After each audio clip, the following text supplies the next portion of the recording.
बचने की कोशिश कीजिए। अल्लाह तबारक व ताला के रसूल जनाब मोहम्मद रसूलुल्लाह सल्लल्लाहु अलैहि वसल्लम ने फरमाया कि अतइमुत ताम तुसीलु बिल अरहाम तुदखिलु बिल जनान बिस्सलाम, कि लोगों को खाना खिलाओ, खाना खिलाओ।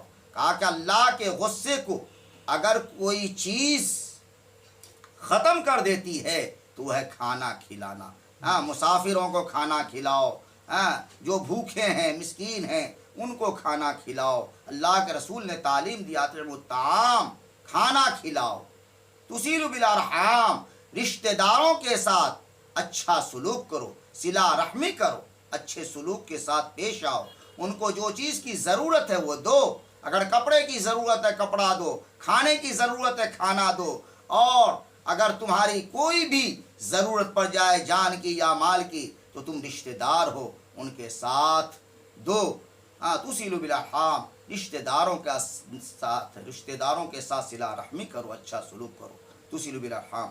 तब अल्लाह के रसूल ने फरमाया तुदखिलु बिल जनान बिस्सलाम, तो जन्नत में सलामती के साथ तुम दाखिल हो जाओ। तो ये तमाम चीज़ें जो बतलाई गई इस्लाम की तालीम है।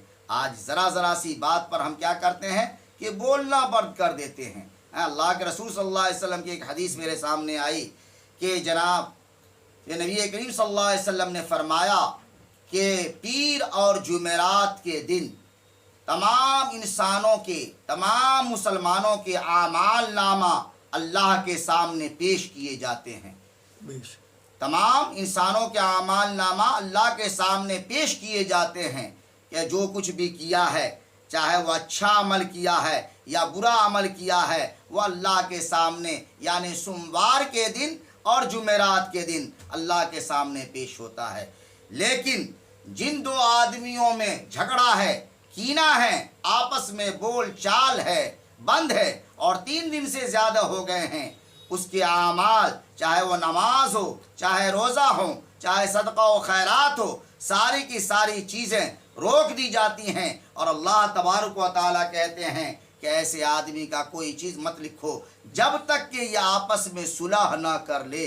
आज मेरे दोस्तों, हमारे मुआशरे के अंदर कितनी ज़्यादा बुराइयां हैं कि ज़रा सी बात होती है तो शौहर नहीं बोलता, ज़रा सी बात होती है तो बीवी नहीं बोलती, ज़रा सी बात होती है तो भाई भाई से मिलने के लिए तैयार नहीं, ज़रा सी बात होती है तो माँ और बेटे में नफ़रत फैल जाती है, ज़रा सी बात होती है तो बाप और बेटे का पहचान ख़त्म हो जाता है। ये तमाम चीज़ें क्या इस्लाम ने सिखलाई? अब ऐसे लोगों को सोचना होगा कि जो लोग क़त्अ ताल्लुक़ कर लेते हैं, क़त्अ कलामी करते हैं, आपस में बोल चाल को बंद कर लेते हैं, चाहे वो हाजी साहब हों कि नमाजी साहब हों कि वो अपने आप को लोगों को दिखलाने के लिए बहुत बड़े मुत्तकी और परहेजगार कहलाते हों, लेकिन अगर ऐसे लोग ऐसी गलती कर रहे हैं तो वो समझ लें कि उनके जो कुछ भी आमाल हैं वो सारे के सारे धरे रह जाते हैं, पड़े रह जाते हैं और अल्लाह के हुजूर में पेश करने के काबिल नहीं होते हैं। इसलिए ज़रूरत है इस बात की कि जो लोग भी जिससे क़त्अ ताल्लुक़ किए हुए हैं, क़त्अ कलामी किए हुए हैं, बात को बंद किए हुए हैं, वो इन चीज़ों से अपने आप को बचाएं और मोहब्बत से, अखलाक से पेश आएं और इससे तौबा करें। अल्लाह के रसूल सल्लल्लाहु अलैहि वसल्लम की दी हुई फरमान के ऊपर अमल करेंगे तो इंशाअल्लाह फ़ायदा होगा, नहीं तो हमारा बहुत ज़्यादा नुकसान होगा। इसलिए कि कीना परवरी एक बहुत ही ख़राब चीज़ है और इस कीना की वजह से आदमी बहुत ज़्यादा नुकसान उठा रहा है। इसलिए सबसे बड़ा नुकसान तो ये है कि आपके नेक आमाल जो हैं वो अल्लाह के हुजूर में जा ही नहीं रहे। इसलिए हसद, बोग़्ज़, अदावत, दुश्मनी, चुगलखोरी, बुरा तकब्बुर, ये तमाम बीमारियां ऐसी हैं कि मुसलमानों को इस बात से बचने की ज़रूरत है। आज पढ़े लिखे तबके में भी ये बुराई है और अनपढ़ तबका में भी बुराई है और इंसान हसद कर रहा है और अपने आप को अच्छा समझ रहा है, जिसकी वजह से वो नीचे जा रहा है। इसलिए मेरे माँ और बहनों और मेरे भाइयों और जितने भी हमारे इस प्रोग्राम को देखने वाले हैं, उन तमाम लोगों से गुजारिश की जाती है कि अपने आप को दुरुस्त हो जाएं, اپنے آپ کو نیک بنیں، اپنے آپ کو نیک بنائیں، اپنے اولاد کو صحیح کریں۔ میرے دوستوں اور بزرگوں، اللہ کے رسول صلی اللہ علیہ وسلم کی تعلیم کو اپنائیں گے تو انشاءاللہ آپ کا فائدہ ہوگا اور انشاءاللہ سکون ملے گی، راحت کا سامان اللہ تبارک و تعالیٰ پیدا فرمائیں گے۔ نہیں تو آج کروڑوں میں کھیلنے والا انسان شریعت کو چھوڑتا ہے تو آج اللہ تبارک و تعالیٰ اس انسان کو برباد کر دیتا ہے۔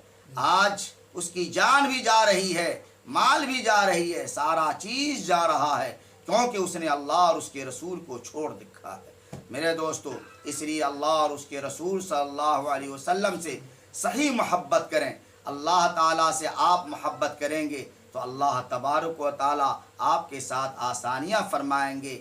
اس لیے اپنے اخلاق کو بہتر بنائیں، اونچا بنائیں۔ اور اللہ کے رسول صلی اللہ علیہ وسلم نماز پڑھتے تھے اور نماز کی تعلیم دیتے تھے، لیکن آپ صلی اللہ علیہ وسلم خود مہمان نواز بھی تھے۔ آپ صلی اللہ علیہ وسلم جیسا دنیا کے اندر کوئی مہمان نواز نہیں آیا۔ آپ صلی اللہ علیہ وسلم کے بارے میں ہے کہ آپ کے گھر ایک مہمان آیا اور وہ مہمان کو اللہ کے رسول صلی اللہ علیہ وسلم نے اچھے طریقے سے کھانا کھلایا، پانی پلایا اور نرم بستر بچھا دیا۔ وہ پورے گھر کا کھانا کھا گیا تھا اور سویا تو بستر کو بھی خراب کر دیا، یعنی پیخانہ اور پیشاب سے تمام بستر کو خراب کر دیا۔ اور صبح اس ڈر سے کہ کہیں رسول اللہ ہم کو کوئی بات نہ کہیں، وہ وہاں سے بھاگ چلا۔ جب صبح ہوئی، جناب نبی کریم صلی اللہ علیہ وسلم مہمان کے گھر تشریف لائے۔ مہمان کے کمرے میں تو دیکھا مہمان ہے نہیں اور دیکھا کہ بستر خراب ہے۔ آپ نے کوئی شکوہ شکایت نہ کی، بلکہ اس کے غلاظت کو، اس کے ناپاکی کو اپنے ہاتھوں سے دھونے کے لیے بیٹھ گئے۔ اتنے میں وہ شخص کو اپنی تلوار یاد آ گئی کہ میری تلوار تو اسی کمرے میں چھوٹ گئی ہے۔ وہ اپنی تلوار کو لینے کے لیے آیا تو دیکھا کہ جناب نبی کریم صلی اللہ علیہ وسلم اس کی ناپاکی کو اپنے ہاتھوں سے دھو رہے ہیں۔ میرے دوستو، یہ جناب نبی کریم صلی اللہ علیہ وسلم کے اخلاق کو دیکھ کر کے نہ اس کو ڈانٹا نہ کچھ کیا، اس چیز کو دیکھ کر کے وہ شخص اسلام میں داخل ہو گیا اور لا الہ الا اللہ محمد رسول اللہ کا کلمہ پڑھ لیا۔ میرے دوستو اور بزرگوں، آج ہمیں بھی ضرورت ہے کہ اپنے اندر برداشت کی صفت کو پیدا کریں، اپنے اخلاق کو درست کریں اور اپنے مہمان کو خوش رکھنے کی کوشش کریں۔ اللہ تعالیٰ سے دعا ہے، انہی چند باتوں پر میں اپنے بیان کو ختم کرتا ہوں۔ وآخر دعوانا الحمدللہ رب العالمین۔